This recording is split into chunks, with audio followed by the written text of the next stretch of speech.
नमस्ते बच्चों, कक्षा 6 विषय गणित और प्रश्नावली है 11वीं बीज गणित। तो बीज गणित के बारे में अपने जानेंगे कि क्या होती है बीज गणित।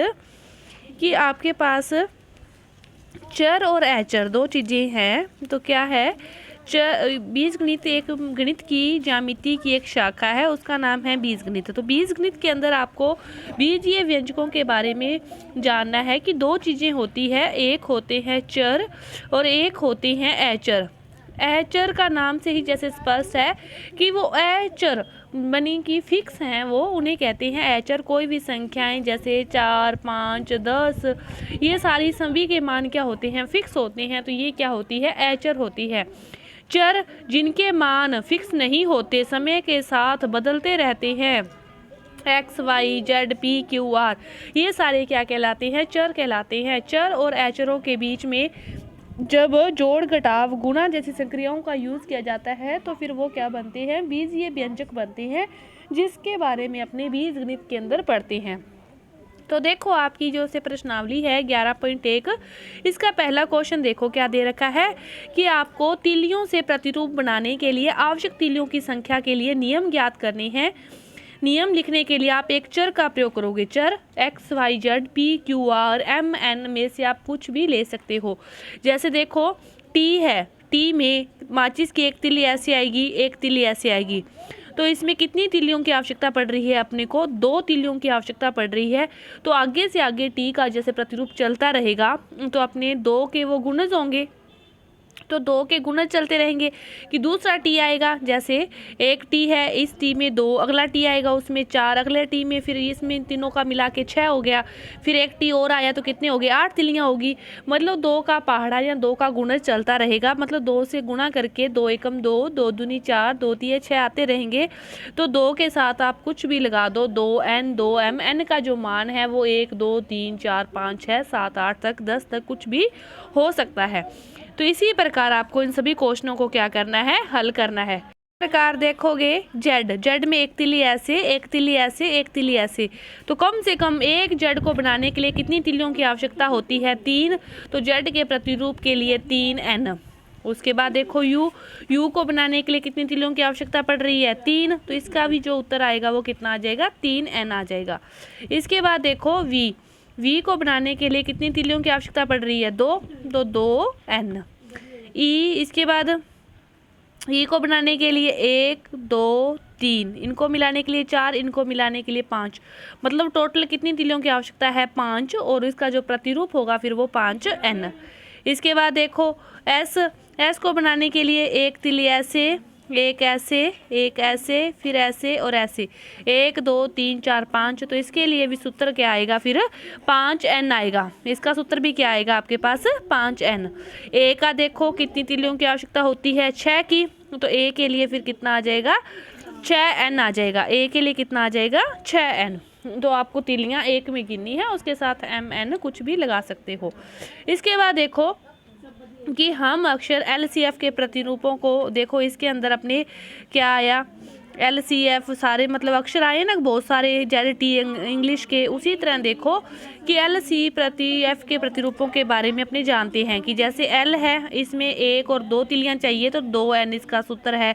C के लिए फिर कितनी होगी, 3 होगी तो 3n उसका सूत्र हो जाएगा। इसी तरह F के लिए कितनी हो जाएगी, 4 तो 4n।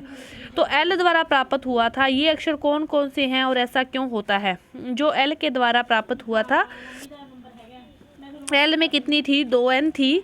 तो इसके अलावा कौन से अक्षर हैं जिनमें, और मतलब आपसे पूछ रहा है कि ऊपर प्रश्न 1 में दिए गए अक्षरों से वही नियम प्राप्त होता है जो L से प्राप्त होता है। तो L से कौन सा नियम प्राप्त होता है, 2 का। तो और किस किस से 2 का नियम प्राप्त होता है, आप इस पहले क्वेश्चन का उत्तर देखोगे तो देखो T में भी 2 का होता है और B में भी 2 का होता है। तो इसका उत्तर क्या आ जाएगा, B और टी, बी और टी आ जाएगा, जिनमें ऐसा नियम ही प्राप्त होता है। इसके बाद देखो तीसरा क्वेश्चन कि किसी परेड में कैडेट मार्च कर रहे हैं और एक पंक्ति में 5 कैडेट हैं और यदि पंक्तियों की संख्या ज्ञात हो तो कैडेटों की संख्या, एक पंक्ति में 5 कैडेट है और पंक्तियों की संख्या के लिए आप n का प्रयोग कर सकते हो। तो टोटल कितने हो जाएंगे, फिर पंक्तियों की संख्या को टोटल से क्या कर दो, गुणा कर दो, 5n। इसी तरह कि एक पेटी में 50 आम हैं, तो आप पेटियों की संख्या को पदों में आमों की कुल संख्या को किस प्रकार लिखेंगे यदि पेटियों की संख्या के लिए v का प्रयोग करें। एक पेटी में 50 आम है और को टोटल पेटियां 20 है, तो फिर टोटल आम फिर कितने हो गए 50 गुणा 20 यानी कि 50 b। इसी तरह अगला क्वेश्चन देखो कि शिक्षक प्रत्येक विद्यार्थी को 5 पेंसिल देता है और विद्यार्थियों की संख्या ज्ञात होने पर आप कुल वांछित पेंसिलों की संख्या ज्ञात करो। कि यदि विद्यार्थियों की संख्या s है, विद्यार्थियों की संख्या s है, एक विद्यार्थी को 5 पेंसिल दिए तो टोटल पेंसिलें फिर कितनी होगी 5s। एक जो चिड़िया है वो 1 मिनट में 1 किलोमीटर उड़ती है। क्या आप चिड़िया द्वारा तय की गई कुल दूरी को उड़ने के समय के पदों में व्यक्त कर सकते हैं। उड़ने के लिए जो समय है उसमें t का प्रयोग किया गया है। तो आपसे दूरी पूछा है, दूरी क्या होती है चाल गुना समय। तो चाल कितनी है 1 किलोमीटर, 1 गुना समय t है, तो 1 को आप t से गुना करोगे तो क्या उत्तर आएगा आपके पास t ही आएगा। इसके बाद देखो 7वां क्वेश्चन कि राधा बिंदुओं से एक रंगोली बना रही है और फिर उसके पास क्या है पंक्ति में 8 बिंदु हैं और r पंक्तियों की रंगोली में कितने बिंदु होंगे। कि उसके पास एक पंक्ति में 8 बिंदु हैं और r पंक्तियां हैं तो उसमें फिर 8 r। उसके बाद वो पूछना चाहता है कि यदि पंक्तियां 8 हो, 8 बिंदु है, पंक्तियां 8 हो तो 8 गुना 8 64 और 8 पंक्तियां हैं और बिंदु हैं और यदि 10 पंक्तियां होंगी तो 8 गुना 10 कितना हो गया 80 हो गया। इसके बाद देखो 8वां क्वेश्चन कि जो लीला है वो राधा की छोटी बहन है। जो लीला है वो राधा से 4 वर्ष छोटी है। राधा से कितने वर्ष छोटी है 4 और राधा की आयु कितनी बता रखी है आपको x। राधा की आयु x है, वो उसे 4 वर्ष छोटी है तो x - 4। माँ ने लड्डू बनाए, उन्होंने कुछ लड्डू मेहमानों और परिवार के सदस्यों को दे दिए लेकिन फिर भी कितने लड्डू शेष रह गए 5 लड्डू शेष रह गए। माँ ने जो लड्डू सभी को बांट दिए वो कितने थे l लड्डू थे। l लड्डू तो उसने सभी में बांट दिए, शेष कितने रह गए 5 और आपसे पूछ रहे हैं कि कुल कितने लड्डू बनाए। l लड्डू बांट दिए, शेष रह गए 5 तो l + 5 दोनों का योग करके ही उसने कुल लड्डू बनाए होंगे l + 5। संतरों की बड़ी पेटियों में से छोटी पेटियों में रखा जाना है। जब एक बड़ी पेटी को खाली किया जाता है तो संतरों से 2 छोटी पेटियां भरती है तो फिर भी 10 संतरे शेष रह जाते हैं। और यदि छोटी पेटी में संतरों की संख्या x है तो फिर बड़ी पेटी में संतरों की संख्या कितनी थी। जब बड़ी पेटी से छोटी पेटी में संतरे भर दिए तो पीछे संतरे कितने शेष रह गए 2 रह गए। अब जब कुल संतरे कितने बांट दिए x बांट दिए, शेष 2 रह गए तो दोनों का योग कर देंगे तो फिर कुल संतरे कितने थे x + 2 थे, x + 2 थे।